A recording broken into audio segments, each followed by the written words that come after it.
स्वागत है ट्रिकी हिंदी साहित्य चैनल में। Subscribe please, like and share comments. नमस्कार दोस्तों, मैं हूं विनोद राज। स्वागत है ट्रिकी हिंदी साहित्य चैनल में। दोस्तों, आज मैं फिर से जो कल पढ़ाया गया था शब्द और उसके वर्गीकरण जो रह गए हैं उनको लेकर आए हैं। यदि आप मेरे चैनल को सब्सक्राइब न किए हों या चैनल में नए हों तो सब्सक्राइब कर दीजिए, बेल आइकन घंटी को दबा दीजिए और लाइक करिए, कमेंट्स करिए और ज़्यादा से ज़्यादा शेयर करिए। देखते हैं शब्द का वर्गीकरण में पहला हम देख लिए हैं उत्पत्ति के आधार पर। ठीक है ना। उत्पत्ति के आधार पर शब्दों के 5 प्रकार हैं: तत्सम, तद्भव, देशज, विदेशज। अब देखते हैं दूसरा जो है आज व्युत्पत्ति, बनावट या रचना के आधार पर शब्दों का वर्गीकरण। ठीक है ना। तो पहला जो होता है इसका रूढ़ है, वे शब्द जो मौलिक हैं जिनके तोड़ा या खंड नहीं किया जा सकता। यदि तोड़ा गया तो वो अपना अर्थ खो देते हैं। तात्पर्य यह हुआ है कि ऐसे शब्द जिनको हम टुकड़ों में डिवाइड नहीं कर सकते, टुकड़ों में बांट नहीं सकते। यदि बांटेंगे तो उनका अर्थ क्या हो जाएगा? गलत हो जाएगा, अर्थ नहीं निकलेगा। जैसे घर, साला, पुस्तक। घर को घर व र में अलग अलग करने पर क्या अर्थ निकलेगा? नहीं निकलेगा। इसी तरह साला को भी, पुस्तक को भी बहुत सारे आपको शब्द मिलेंगे। ओके, अब देखते हैं यौगिक शब्द। वे शब्द जो दो शब्दों के मेल से बने होते हैं, यदि उन्हें तोड़ा गया तो वे अपना अर्थ नहीं खोते। यौगिक का मतलब होता है दो शब्दों से, योग मतलब योग, मिला होना। तो जो दो शब्दों के मेल से बने हों और दोनों का एक अपना अस्तित्व हो, अपना एक अलग अलग अर्थ हो, फिर भी दोनों मिलकर के एक साथ अर्थ की पुष्टि करते हों, ऐसे शब्द क्या कहलाएंगे? यौगिक शब्द कहलाएंगे। ओके, देखते हैं जैसे पूजा घर, पूजा घर, पूजा के लिए घर, पुस्तक, पुस्तक आलय, पूजा व घर दोनों होते हैं।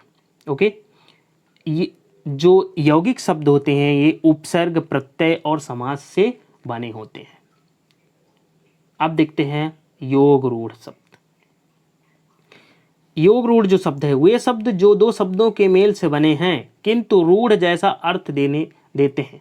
यदि उन्हें तोड़ा गया तो वे अपना अर्थ खो देते हैं। योग रूढ़ शब्द एक अलग हटकर विशेष अर्थ का बोध कराते हैं।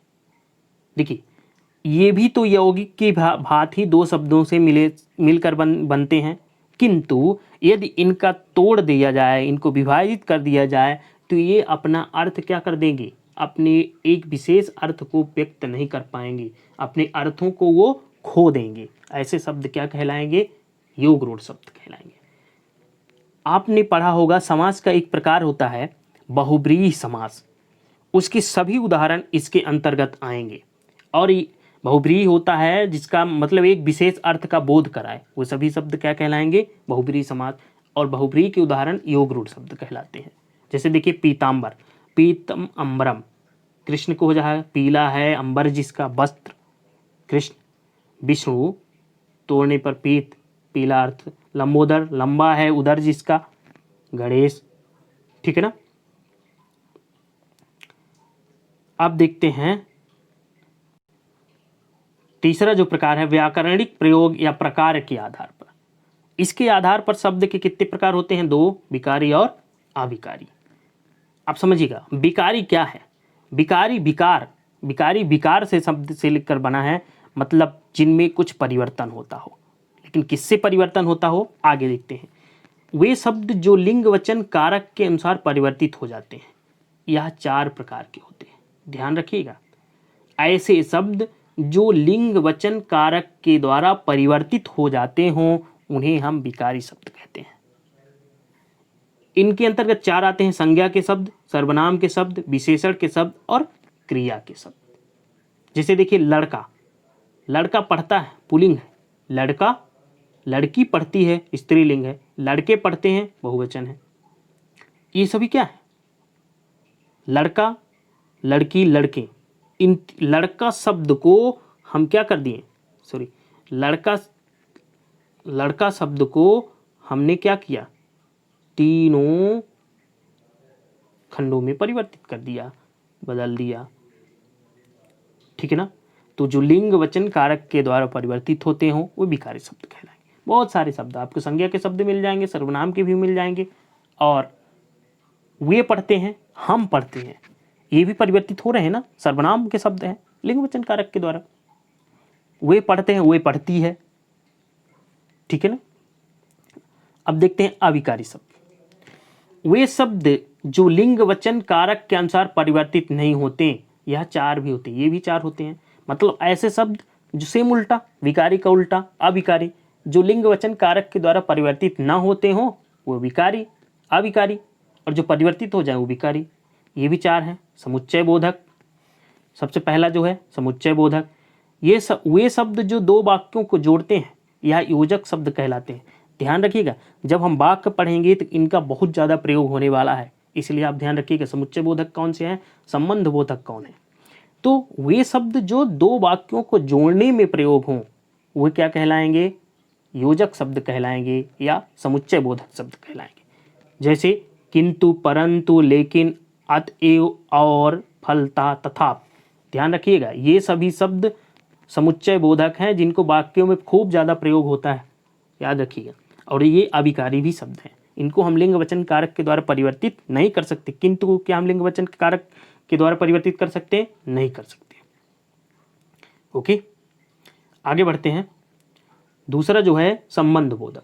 वे शब्द जो 2 शब्दों के मध्य संबंध बताते हैं।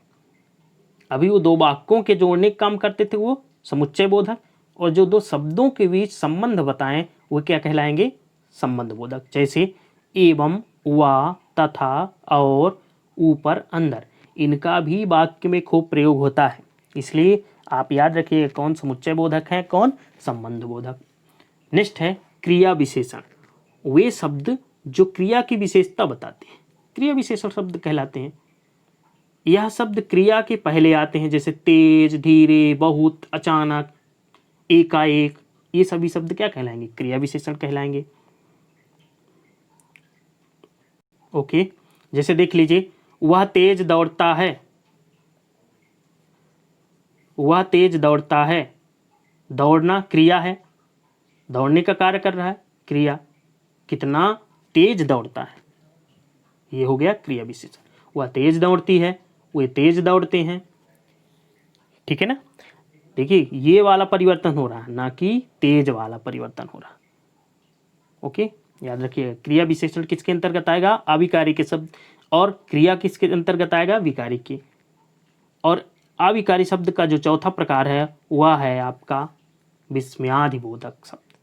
वे शब्द जो आश्चर्य का बोध कराते हैं, ये शब्द वाक्य के प्रारंभ में आते हैं। इन शब्दों के आगे विस्मय सूचक चिन्ह ये वाला लगता है, एक पाई और नीचे बिंदी। अरे आप क्या कर रहे हैं, अरे भू, हे, अरे चिन्ह, भो और हे, ये सभी क्या कहलाएंगे, बिंदी लगी रहेगी सभी में, ध्यान रखिएगा, ये विस्मयादिबोधक। ओके, उम्मीद करता हूँ अच्छा लगा हो, समझ में आ गया होगा। अब देखता हूँ जो चौथा प्रकार है, चौथा वर्गीकरण है, वह है आपका अर्थ के आधार पर। इसके कितने प्रकार होते हैं, 4, एकार्थी, अनेकार्थी, समानार्थी जिसे पर्यायवाची भी कहते हैं, और विपरीतार्थी या विलोम शब्द।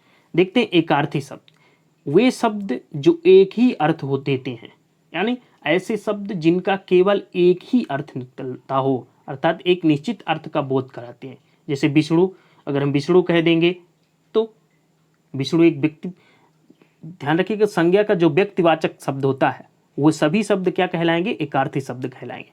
सगुण, प्रमाण, पाठशाला, पाठशाला कह देंगे तो हम इसका कोई और अर्थ नहीं समझा जाएगा, मतलब जहाँ पढ़ाया जाता हो ऐसी शाला उसे पाठशाला कहा जाता है।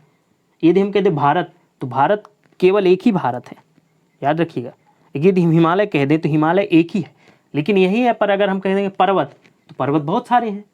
ओके, इसलिए जो एक ही शब्द एक ही अर्थ का बोध कराते हुए सभी शब्द क्या कहलाएंगे, एकार्थी शब्द कहलाएंगे। आगे देखते हैं अनेकार्थी। वे शब्द जो एक से अधिक अर्थ का बोध कराते हैं वे सभी क्या कहलाएंगे, अनेकार्थी। जैसे घन, घना, बादल, पर्वत, कृष्ण, श्री कृष्ण, काला, श्री कृष्ण के क्या हो जाएगा, काला पखवाड़ा। जैसे आपको देखिए अंक, अंक के एक विशेष अंक के लिए होता है, ठीक ना, एक विशेष अंक, गिनती वाला अंक, अंक मीन्स एक भाग भी होता है। तो ये सभी क्या है, अनेकार्थी। अनेकार्थी आपको बहुत सारे शब्द मिलेंगे, आप इनको याद करिएगा। यहाँ से प्रश्न, जैसे आपका देखिए अंबर, अंबर एक आप आकाश को कहा जाएगा, और अंबर मीन्स वस्त्र भी होता है। तो बहुत सारे ऐसे शब्द आपको मिलेंगे, मतलब एक से ज़्यादा अर्थ का बोध कराने वाले शब्द क्या कहलाएंगे, अनेकार्थी। अब देखते हैं पर्यायवाची शब्द, इन्हें समानार्थी शब्द भी कहा जाता है। वे शब्द जो एक जैसे अर्थ का बोध कराते हैं, अर्थात दिए हुए शब्द के समान ही अर्थ बोध कराते हैं, दिए हुए शब्द के समान ही अर्थ बोध कराते हैं, उन्हें क्या कहा जाता है, पर्यायवाची शब्द। जैसे जल का नीर बारितोय उदय अम्बु सलिल पानी, ये क्या है, अगर हम पानी भी कह देंगे तो भी जल माना जाएगा, सलिल भी कहेंगे तो भी हमारे दिमाग में जल ही जाएगा, अम्बु कह देंगे वो भी जल। लेकिन ये क्या है, इनके एक जैसे ही अर्थ का बोध कराते हैं। आगे चल के हमारे वीडियो में पर्यायवाची याद करने की ट्रिक बताई जाएगी, ठीक है ना, तो आप बने रहिएगा। इसलिए मेरे चैनल का नाम है ट्रिकी हिंदी साहित्य, क्योंकि विभिन्न प्रकार की ट्रिक याद करने की बताई जाएगी।